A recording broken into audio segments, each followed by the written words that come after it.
రానున్న ఎన్నికల్లో టీడీపీతో పొత్తు పెట్టుకునేందుకు Bharatiya Janata party ఉవ్విళ్ళూరుతుందా? TDP no చెప్పడంతో ఇప్పుడు మోదీకి చంద్రబాబు భయం పట్టుకుందా? అందుకే మోదీ చంద్రబాబుని బెదిరించేటువంటి ప్రయత్నం చేస్తున్నారా అంటే అవుననే సమాధానం ఇస్తున్నారు కొంతమంది రాజకీయ విశ్లేషకులు. ఇక ఇదే అంశానికి సంబంధించి మనతో మాట్లాడేందుకు ప్రముఖ రాజకీయ విశ్లేషకులు, ప్రముఖ సీనియర్ జర్నలిస్ట్ సిఎస్ రావు గారు మనతో ఉన్నారు. ఆయనతో మాట్లాడదాం. Sir hi sir. Hello Krishna. Sir, వచ్చే ఎన్నికల్లో ఎట్టి పరిస్థితుల్లోనూ ఆంధ్రప్రదేశ్లో టీడీపీతో పొత్తు పెట్టుకోవాలని భారతీయ జనతా పార్టీ ఊళ్ళూరుతుందని, దానికి టీడీపీ నో చెప్పడంతో ఇప్పుడు మోదీకి చంద్రబాబు భయం పట్టుకుందని, అందుకే చంద్రబాబు నాయుడిని బెదిరించేటువంటి ప్రయత్నం చేస్తున్నాడు మోడీ అంటూ కూడా ఒక వార్త సోషల్ మీడియాలో చక్కర్లు కొడుతూ ఉంది. ఏంటి సార్, ఆ వార్తలో వాస్తవం ఉందా? సో ఇలాంటి న్యూస్ ఇప్పుడు వస్తున్నది కాదు. చంద్రబాబు నాయుడు రాజమండ్రి సెంట్రల్ జైలుకి రిమాండ్కి వెళ్ళినప్పటి నుంచి వస్తున్నటువంటి న్యూస్. ఆ సందర్భంగా ఢిల్లీ వెళ్ళినటువంటి లోకేష్కి ఏదో ఆఫర్ చేశారని, ఆ ఆఫర్ని తీసుకొచ్చి చంద్రబాబు నాయుడుతో చెప్తే చంద్రబాబు నాయుడు నో అన్నారని అప్పటి నుంచి వినిపిస్తున్నటువంటి ఒక న్యూస్ అది. అవును. అయితే ఇక్కడ పొత్తులకు సంబంధించినటువంటి విషయాన్ని తీసుకుంటే ఆంధ్రప్రదేశ్లో చాలా విచిత్రమైనటువంటి పరిస్థితి నెలకొంది. ఇంకొక నెలలో ఎన్నికల షెడ్యూల్ రాబోతుంది. అయినప్పటికీ పొత్తుల మీద ఒక క్లారిటీ రాలేదు. ఏ విషయంలో క్లారిటీ వచ్చింది? జనసేన తెలుగుదేశం పార్టీ పొత్తు విషయంలో మాత్రం క్లారిటీ వచ్చింది. కానీ బీజేపీ ఆ కూటమిలో ఉంటుందా ఉండదా అనేది మాత్రం ఇప్పటికీ కూడా సస్పెన్స్ నడుస్తుంది. ఇంకొక ట్విస్ట్ ఏంటంటే, జనసేన ఏమో బీజేపీతో నేను పొత్తున్నానని చెప్తుంది, బీజేపీ ఏం చెప్తుంది నేను జనసేనతో పొత్తున్నానని చెప్తుంది. మరి తెలుగుదేశం పార్టీతో నేను పొత్తున్నానని జనసేన చెబుతుంది. అసలు మరి ఎవరితో పొత్తున్నట్టు అసలు అర్థం కానటువంటి సిచ్యువేషన్, కొంత కన్ఫ్యూజన్ సిచ్యువేషన్ ఉంది.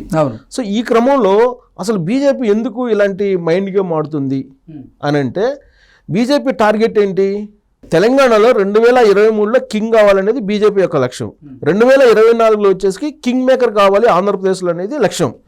ఆ దిశగా ఆలోచనలో రాజకీయ పావులు కదిపింది. తెలంగాణలో బూమరంగ్ అయింది. ఇక ఏపీలో కింగ్ మేకర్ కావాలనేది ఒక ఆశ మిగిలిపోయింది. అది కింగ్ మేకర్ ఎలా కావాలనే దాని మీద అడుగులు వేస్తున్నటువంటి పరిస్థితి. కింగ్ మేకర్ కావాలంటే కనుక ఎక్కువ స్థానాల్లో పోటీ చేయాలి అనేది ఒక ఆలోచన ఆ పార్టీకి ఉంది. కానీ దానికి తగినటువంటి బలం ఆ పార్టీకి ఉందా అని అంటే లేదని చెప్పి సర్వేలు చెప్తున్నాయి.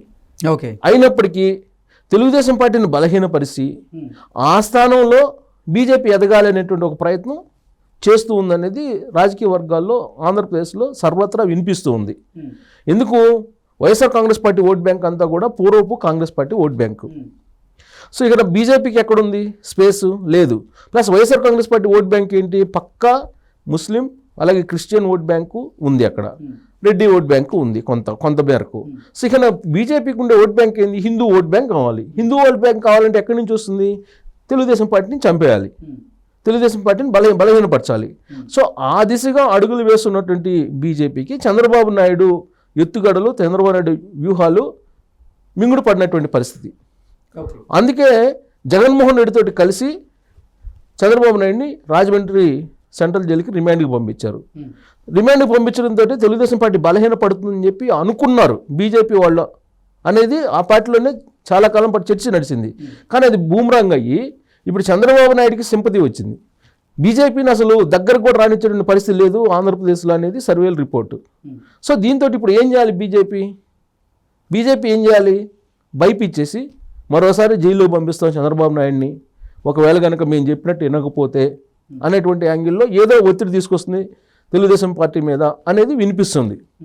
దానికి నిర్బంధంగా చంద్రబాబు నాయుడు తోసిపుచ్చారని చెప్పి చాలా కాలంగా వినిపిస్తుంది. తాజాగా కూడా కొంతమంది పూర్వపు తెలుగుదేశం పార్టీలో ఉన్నటువంటి, ప్రస్తుత బీజేపీలో ఉన్నటువంటి లీడర్లు ఒత్తిడి తీసుకొచ్చినప్పటికీ చంద్రబాబు నాయుడు ఎట్టి పరిస్థితుల్లో కూడా ఎక్కువ స్థానాలు ఇచ్చేటువంటి అవకాశం లేదు, వస్తే రండి లేకపోతే లేదు పొత్తుకి అనేటువంటి యాంగిల్లో మాట్లాడుతున్నారు చంద్రబాబు నాయుడు అనేది ఒకటైతే, అసలు వీలున్నంత వరకు బీజేపీని స్కిప్ చేసేసి ఎన్నికలకు వెళ్ళాలి అనేటువంటి వ్యూహం మరొకటి చంద్రబాబు నాయుడు వద్ద ఉంది అనేది తెలుగుదేశం పార్టీ వర్గాల్లో వినిపిస్తుంది. ప్లస్ తెలుగుదేశం పార్టీ వర్గాలు బలంగా కోరుకుంటుంది ఏంది?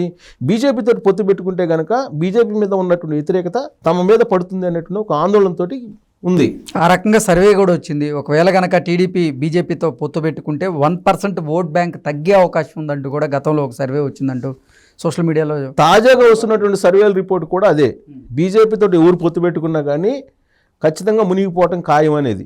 అందుకే వైఎస్ఆర్ కాంగ్రెస్ పార్టీని ఎన్డీఏ భాగస్వామ్యం కామని చెప్పి చాలా కాలం నుంచి ప్రజెంట్ చేస్తున్నప్పటికీ ఏదో ఒక రకంగా స్కిప్ అవుతూ పరోక్షంగా మద్దతు ఇస్తూ వస్తున్నారు జగన్మోహన్ రెడ్డి. ఎన్డీఏలో భాగస్వామ్యం అయ్యి ఆల్రెడీ కేంద్ర మంత్రులు తీసుకోమని చెప్పి ఆఫర్ ఇచ్చారని చెప్పి అప్పట్లో వైఎస్ఆర్ కాంగ్రెస్ పార్టీ వాళ్ళే చెప్పారు. లేదు మీకు భాగస్వామ్యం లేకపోయినప్పటికీ రాజకీయంగా అన్ని రకాలుగా మేము మద్దతు ఇస్తామని చెప్పి ఆల్రెడీ కమిట్ అయ్యారు జగన్మోహన్ రెడ్డి. అందుకే ఆయన బెయిల్ మీద ఉన్నారు, లేదంటే జైలుకి వెళ్ళేవాళ్ళు అనేది సర్వత్రా వినిపిస్తున్నటువంటి ఒపీనియన్. సో ఇప్పుడు వైఎస్ఆర్ కాంగ్రెస్ పార్టీ నేరుగా కనుక పొత్తు పెట్టుకుంటే బీజేపీ తోటి ఉన్నటువంటి Christian vote bank, Muslim vote bank చేజారిపోయేటువంటి అవకాశం ఉంది. దాంతో అసలు వైఎస్ఆర్ కాంగ్రెస్ పార్టీ మనుగడే కష్టమయ్యేటువంటి ప్రమాదం ఉంది. అందుకే చాలా దూరదృష్టితోటి జగన్మోహన్ రెడ్డి ఏం చెప్పారంటే నరేంద్ర మోడీకి కానీ లేదా బీజేపీ నేతలకు కానీ మేము బయట నుంచి మద్దతు ఇస్తాము, అంతే తప్ప ఎన్డీఏలో భాగస్వామ్యం కామని చెప్పామని చెప్పి ఆ పార్టీ వాళ్ళు అనేక సందర్భాల్లో గతంలో చెప్పారు. సో కాబట్టి వైఎస్ఆర్ కాంగ్రెస్ పార్టీ బీజేపీ పొత్తు అనేది డైరెక్ట్గా ఉండదు, ఇండైరెక్ట్గా ఆ రెండు పార్టీలు ఒకటే, డైరెక్ట్గా మాత్రం ఉండేటువంటి అవకాశం లేదు. ఇక బీజేపీకి ఉన్న ఆప్షన్ ఏంటి? తెలుగుదేశం పార్టీ, జనసేన ఏమో తెలుగుదేశం పార్టీని విడిచిపెట్టి నేను రాలేము అని చెప్పి జనసేన క్లియర్గా చెప్తోంది. ఇలాంటి పరిస్థితుల్లో బీజేపీ ఏం చేయాలి? బీజేపీ ఏమనుకుంటుంది, జనసేనతో కలిసి వెళ్తే ఎంతో కొంత ఏదో లబ్ధి పొందొచ్చు అనే ఆలోచన ఆ పార్టీకి ఉంది. కానీ అలా వెళ్ళినా కానీ ఏం జరుగుతుంది అనేది తిరుపతి ఉప ఎన్నికల్లో తెలిసింది.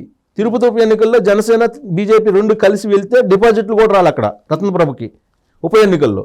సో రెండు పార్టీలు కలిసి వెళ్ళినా ఏం జరుగుతుందనేది తెలుసు. అందుకే జనసేన పవన్ కళ్యాణ్ ముందుగా తెలుగుదేశం పార్టీతో పొత్తు ప్రకటించుకున్నారు. ఆయన నేను తెలుగుదేశం పార్టీని వదిలిపెట్టి వచ్చే ప్రసక్తే లేదని చెప్పి చాలా క్లియర్గా బీజేపీ వాళ్ళకి చెప్పారు. ఎట్ ద సేమ్ టైం తన మిత్రత్వాన్ని కోల్పోకుండా ఏదో ఒక రకంగా ఈ కూటమిలో తీసుకొచ్చే ప్రయత్నం పవన్ కళ్యాణ్ చేస్తూ ఉన్నారు. కానీ నరేంద్ర మోడీ అండ్ అమిత్ షా చేస్తున్నటువంటిది ఏంటి? ఏదో ఒక రకంగా చంద్రబాబు నాయుడు భయపించి ఈ స్కిల్ డెవలప్మెంట్ కేసుకు సంబంధించినటువంటి అంశాన్ని, లేదా క్వాష్ పిటిషన్ ఆల్రెడీ తీర్పు రిజర్వ్లో ఉంది సుప్రీంకోర్టులో. సో దానికి సంబంధించి 17A సంబంధించినట్టు అంశం పెండింగ్లో ఉంది. కాబట్టి ఇప్పుడు అసలు నాకు తెలిసినంతవరకు న్యాయస్థానాల్లో ఒక తీర్పు ఇన్ని రోజుల పాటు రిజర్వ్ అయినటువంటి అంశం ఇదే. దాదాపు 2 నెలలు అయింది, 2 నెలల నుంచి పెండింగ్లో ఉంది. అది 17A మీద క్వాష్ పిటిషన్ మీద తీర్పు రిజర్వ్ చేసినటువంటి సందర్భం చూస్తే ఒక పిటిషన్ మీద 2 నెలలు పైగా ఉంది, ఇంకెన్ని నెలలు ఉంటుందో తెలియదు ఆ తీర్పు. దాన్ని బూచిగా చూపించి చంద్రబాబు నాయుడు దగ్గర ఒక 10 మంది ఎంపీలు, ఒక 20 మంది ఎమ్మెల్యేలు తీసుకోవాలనే ప్రయత్నం బీజేపీ చేస్తుంది అనేది ఇప్పుడు రాజకీయ వర్గాల్లో ఏపీలో వినిపిస్తుంది.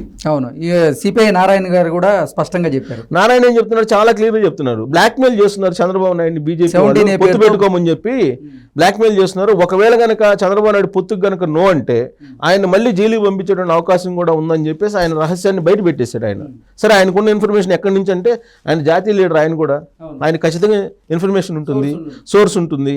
ఆయన చెప్పారంటే ఖచ్చితంగా దాంట్లో ఎంతో కొంత నిజం లేకపోలేదు. దానికి తగ్గట్టు విష్ణువర్ధన్ రెడ్డి ఏమంటున్నారు? విష్ణువర్ధన్ రెడ్డి 70 మంది ఎమ్మెల్యేలు కావాలి, 15 మంది ఎంపీలు కావాలని చెప్పి ఆయన అడుగుతున్నారు. సో ఇదంతా అసలు బీజేపీకి ఉన్న బలం ఎంత ఏపీలో? వాళ్ళు అడుగుతున్నది ఏంటి అంటే ఆ కేసును ఒక బూచిగా చూపించి చంద్రబాబు నాయుడిని బ్లాక్మెయిల్ చేసి తెలుగుదేశం పార్టీని బలహీనపరిచి కింగ్ మేకర్ కావాలనేటువంటి ఆలోచన బీజేపీలో ఉంది అని చెప్పి అందరికీ రాజకీయ వర్గాలు తెలుస్తుంది. సో ఇలాంటి పరిస్థితుల్లో చంద్రబాబు నాయుడు నిర్బంధంగా నో చెప్పేశారు. అందుకే ఆయన ఆల్రెడీ అభ్యర్థులు ప్రకటించుకునే కార్యక్రమంలో ఉన్నారు. ఆయన బీజేపీని పక్కన పెట్టేశారు. అవసరమైతే వామపక్షాలతో కలిసి వెళ్ళడానికి సిద్ధపడుతున్నారు. వామపక్షాలు, జనసేన, తెలుగుదేశం పార్టీ ఇది హిట్ కాంబినేషన్ అని చెప్పి సర్వేలు చెప్తున్నాయి. దాదాపు 56% తోటి అప్రతిహతంగా గెలిచేటువంటి అవకాశం ఉంది ఆ కాంబినేషన్లో, ఆ కూటమి ద్వారా అని చెప్పి తెలుస్తుంది. బీజేపీని కలుపుకుంటే ఇంకా తగ్గేటువంటి అవకాశం ఉందని చెప్తుంది. అసలు బీజేపీకి ఉన్న పర్సంటేజ్ ఎంత అక్కడ ఆంధ్రప్రదేశ్లో? అన్ని సర్వేలు కూడా ఈవెన్ కాంగ్రెస్ పార్టీ అక్కడ యాక్టివేట్ అవ్వకపోయినప్పటికీ కూడా కాంగ్రెస్ పార్టీకి రానున్న ఎన్నికల్లో 2% అయినా ఓట్ బ్యాంక్ వచ్చే అవకాశం ఉంది. కానీ బీజేపీకి మాత్రం 1% చూపిస్తున్నాయి. అంటే కారణం ఏంటి? ఏపీ పబ్లిక్ అంత ఆగ్రహంగా ఉన్నారు. ఎంతో కొంత ఓట్ బ్యాంక్ ఉండేది చంద్రబాబు నాయుడు అరెస్ట్ కాకముందు. చంద్రబాబు నాయుడు అరెస్ట్ అయిన తర్వాత చంద్రబాబు నాయుడు అరెస్ట్కి కారణం నరేంద్ర మోడీ, జగన్మోహన్ రెడ్డి, కేసీఆర్ ముగ్గురు కారణం అనేది ఈ ఆంధ్రప్రదేశ్లో ఉండే ఏ పౌరుని అడిగినా కానీ చెప్పేటువంటి పరిస్థితి. ఇలాంటి సిచ్యువేషన్లో అస్సలే ఆంధ్రప్రదేశ్కి అన్యాయం చేసింది బీజేపీ అనేది ఆక్రోశం ఉంది. దానికి తోడు మళ్ళీ ఇప్పుడు చంద్రబాబు నాయుడు అరెస్టు, ప్లస్ దానికి జగన్మోహన్ రెడ్డి ఆల్రెడీ చెప్పాడు, నేను లండన్ నుంచి వచ్చాను, లండన్ నుంచి చంద్రబాబు నాయుడు ఎత్తుకెళ్ళారు, నాకు తెలియదు, అంతా ఢిల్లీ వాళ్ళు చూస్తున్నారు అని. అంటే ఇండైరెక్ట్గా జగన్మోహన్ రెడ్డి బీజేపీ వాళ్ళు మేము పెట్టారు ఆ అరెస్ట్ గురించి జరుగుతున్నట్టు నష్టాన్ని ఆయనకి తెలుసు కాబట్టి. సో అంటే బీజేపీ వాళ్ళు ఇంత గేమ్ ఆడుతున్నప్పుడు ఆంధ్రప్రదేశ్ పౌరులు ఏ విధంగా ఆ పార్టీని సానుకూలంగా సహకరిస్తారు? ఆ పార్టీకి ఛాన్స్ లేదు. అందుకే చంద్రబాబు నాయుడు ఆ పార్టీని కాదని ఎన్నికలకు వెళ్ళేటువంటి అవకాశం చాలా క్లియర్గా కనిపిస్తూ ఉంది. సో ఒంటరిగా వెళ్తుంది బీజేపీ, వెళ్ళే అవకాశం ఉంది, వెళ్ళక తప్పదు. సో ఒంటరిగా వెళ్తే కనుక ఎన్ని ఓట్లు వస్తాయో చూడాలి ఆ పార్టీకి. సో ఇప్పుడు చంద్రబాబు నాయుడిని ఒక బ్లాక్మెయిల్ చేసి ఏదో చేయాలనుకుంటున్నారు. బట్ చంద్రబాబు నాయుడు భయపడలేదు. దీంతో మోడీకే భయం పట్టుకుంది ఇప్పుడు ఒక రకంగా రాజకీయంగా చూస్తే కనుక. అంటే సౌత్ ఇండియాలోనే మొత్తం దెబ్బతినే అవకాశం ఉందేమో చంద్రబాబు నాయుడు రివర్స్ అయితే అనేటువంటి యాంగిల్లో రివర్స్ భయం అనేది ఒకటి బీజేపీలో కనిపిస్తుంది ఇప్పుడు అనేది తాజాగా జరుగుతున్నటువంటి చర్చ. Okay sir, thank you so much. Thank you.